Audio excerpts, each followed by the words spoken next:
며느리에게 30평 아파트를 사주었는데 반응이 충격적입니다. 아들과 며느리를 위해 최선을 다했지만 돌아온 반응은 저를 너무나도 놀라게 했습니다. 지금부터 그 이야기를 들려드릴게요. 안녕하세요, 여러분. 오늘은 제가 겪은 충격적인 경험에 대해 이야기해 보려고 합니다. 아들의 결혼과 관련된 이야기인데요. 사실 제겐 정말 예상치 못한 반응이었고 마음 한켠이 많이 쓰였던 사건입니다. 이번 이야기는 아들을 위해 그리고 며느리를 위해 제가 최선을 다하려 했던 순간에 대해 이야기해 볼까 합니다. 지금부터 제가 직접 겪은 일에 대해 솔직하게 이야기해 보겠습니다. 제 아들은 올해 급하게 결혼하게 되었습니다. 며느리가 혼전 임신을 하면서 두 사람은 급하게 결혼식을 올리게 되었는데요.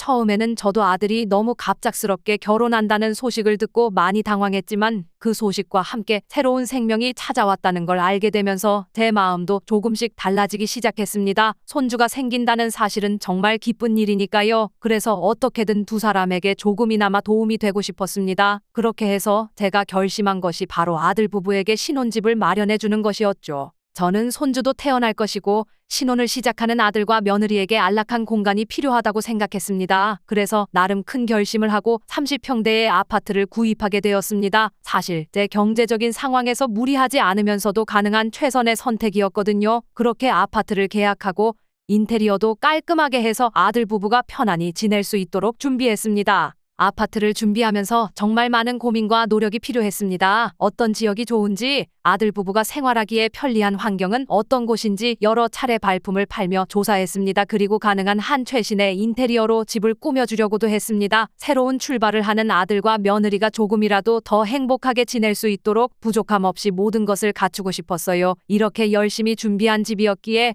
저는 정말 뿌듯한 마음으로 그 집을 아들 부부에게 선물했습니다. 얼마 후 아들 부부가 저를 초대해 주었습니다. 그 집에서 처음으로 저를 초대한 자리라서 저는 설레는 마음으로 집을 방문했어요. 아들은 저를 반갑게 맞아주었고 저는 그 모습을 보면서 뿌듯한 마음이 들었습니다. 하지만 며느리의 표정은 조금 어두워 보였어요. 그래도 저는 큰 마음으로 준비한 집이니만큼 며느리도 좋아해 주길 바랐습니다. 며느리가 집을 구석구석 소개해 주었고 저는 그 집이 아들과 며느리가 함께 살아가기에 부족함이 없다고 느꼈습니다. 그런데 며느리가 저에게 처음 한 말이 정말 충격적이었습니다. 며느리는 저에게 이렇게 말했습니다. 어머니, 우리 엄마는 이 집이 정말 좋다고 하셨어요. 그런데 어머님은 이 집이 마음에 드시나요? 물론 좋은 집이긴 한데 솔직히 하준이가 태어나서 살기에는 조금 좁지 않나요? 40평대 정도는 되어야 하준이도 편안하게 지내고 제대로 된 교육도 받을 수 있을 것 같아요. 물론 제 생각일 뿐이지만요. 그 말을 듣고 저는 순간 아무 말도 할 수 없었습니다. 제가 급하게 결혼을 하게 된 아들 부부를 위해 최선을 다했다고 생각했는데 그게 며느리에게는 부족했던 모양입니다. 제가 준비한 집이 며느리의 기대에 미치지 못했다는 사실이 너무나도 속상했고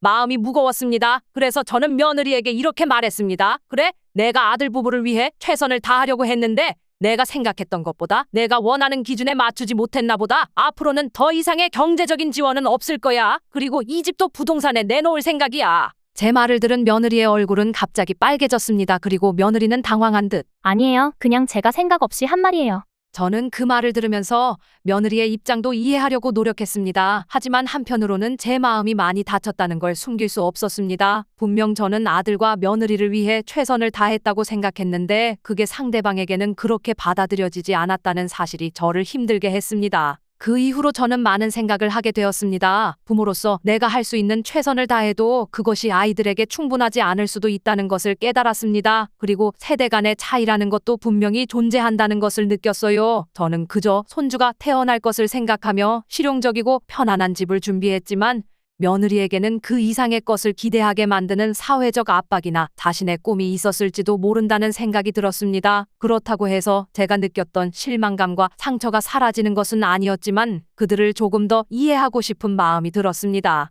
며느리와 대화를 나눈 이후 저는 아들과도 따로 이야기를 나누어 보았습니다. 아들도 며느리의 말을 듣고는 당황했지만 어느 정도 며느리의 입장을 이해하려고 노력하는 모습이었습니다. 아들은 저에게 엄마, 미안해. 우리도 엄마가 이렇게까지 해주신 것에 대해 정말 감사하고 있어. 하지만 요즘 시대에는 조금 다른 기대가 있는 것 같아. 와이프도 처음부터 그런 뜻으로 말한 건 아닐 거야. 그냥 자기도 모르게 솔직한 생각을 이야기한 것 같아. 아들의 말을 들으면서 저는 다시 한번 세대 차이에 대해 생각하게 되었습니다. 요즘 젊은 세대는 더 나은 환경, 더 나은 조건을 당연하게 꿈꾸고 바라보는 것 같습니다. 그리고 그것이 꼭 나쁜 것은 아니지만 부모로서 모든 것을 충족시켜주는 것이 불가능할 때도 있죠. 그래서 저는 아들에게도 분명히 말했습니다. 내가 할 수 있는 선에서 최선을 다했다는 것은 잊지 말아줘. 앞으로는 너희 스스로의 힘으로 살아가야 할 부분도 많을 거야. 그 과정에서 내가 도울 수 있는 부분이 있다면 기꺼이 돕겠지만 모든 것을 기대하지는 말았으면 좋겠다. 여러분, 이런 상황에서 저는 정말 많은 감정이 들었습니다. 자식을 위해 최선을 다했지만 그 최선이 항상 충분하지 않을 수도 있다는 사실, 그리고 세대 간의 차이에서 오는 기대의 간극, 이런 것들이 부모로서 그리고 인간으로서 참 많은 고민을 하게 만듭니다. 물론 저는 여전히 아들과 며느리를 사랑하고